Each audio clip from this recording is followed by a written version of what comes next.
If I had about 20 questions to you, then you started off with a story about Steven Tyler, and I was completely done. That's it. That's the end of it. Yeah. And envious, of course. It was brief, but memorable, clearly.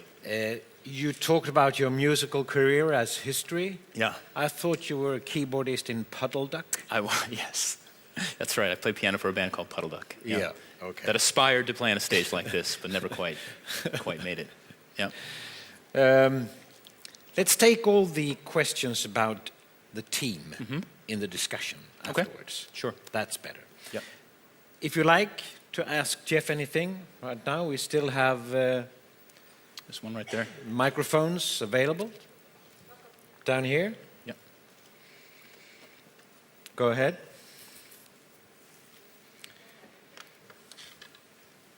Yes. So hi, Hi. My name is Carolina Nilsson. I work for Click as an interaction designer. I have a question. What you described up here right now is exactly what we have. We have self-sufficient teams and we work in them, and yet we struggle because we have another team outside the self-sufficient teams, which is the UX team. So we have... You're confusing me. Yeah, exactly.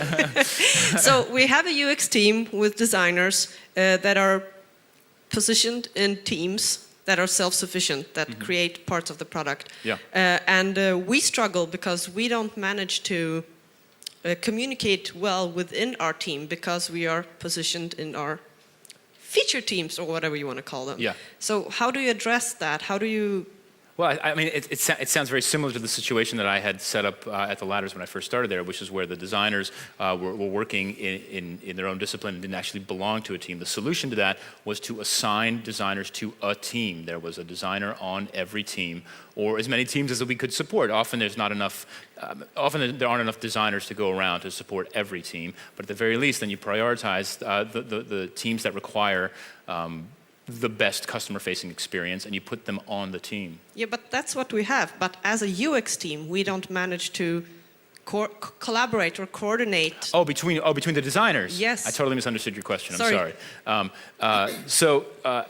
There are all kinds of models for this. I think that there needs to be a weekly design check-in where the designers can kind of come home and have a designer's weekly meeting and talk about what they're working on and what they're doing. I think there needs to be coordination, and this is kind of the role of the heads of product, the heads of design, the heads of technology, the leaders of these teams to get together on a regular basis and say, what are you guys working on? Oh, we're building this new this particular interaction for viewing video on the site. Oh, really? We need that over here. We started kind of speccing it out. Why don't we just use your pattern on that? So there has to be some kind of coordination that happens both at the discipline level and then also across the team level that makes sure that you're not duplicating effort and that you're building the best possible solutions in that sense. Yep. Thank you. Yep. Time for one more. Where are we? Need a microphone over here? There is one. Yeah. David Stenbeck here from Society again.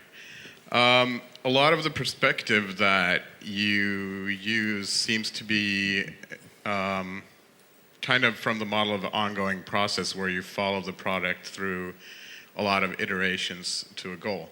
We normally work on fairly limited run projects with a lot of clients where there's a kind of clear definition in where we start and where we end. And do you have any tips on applying some of these things to those kind of situations? Just to clarify, so you work for a services company that builds products for clients? In the foundations, we're like an IT consultancy company, but we do both like conceptual and UX and graphic design as well. And so I think the real challenge there is again, as you're engaging with your clients, is to understand why they want you to build certain features, and that's a delicate conversation, but it's the right conversation to have. Why are we building this? What's the goal? And to see if you can restructure your agreement with them that says, instead of just pushing out features, let's figure out which features to push out that will determine success by actually changing customer behavior. I know that's not an easy conversation to have, and I know that a lot of consulting companies aren't set up to work that way. But in that situation, you then need to take an internal look and say, well, what kind of work do we want to do?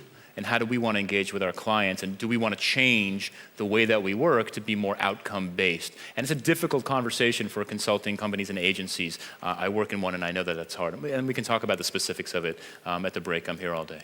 Okay? Okay, thank you. Thanks. Let's take more questions afterwards. Yep. I just have to urge you that the pizza rule doesn't work here. It doesn't? You need at least 6 pizzas. That's why I said American pizzas, right? Yeah, I mean, yeah. Texas So you pizzas. have to transform it, really. That's to right. Translate it to European Understood. conditions. Yep, big pizzas. Thank you, Jeff. My pleasure. Gothelf. Thank you very much. Thanks a lot. Thank you.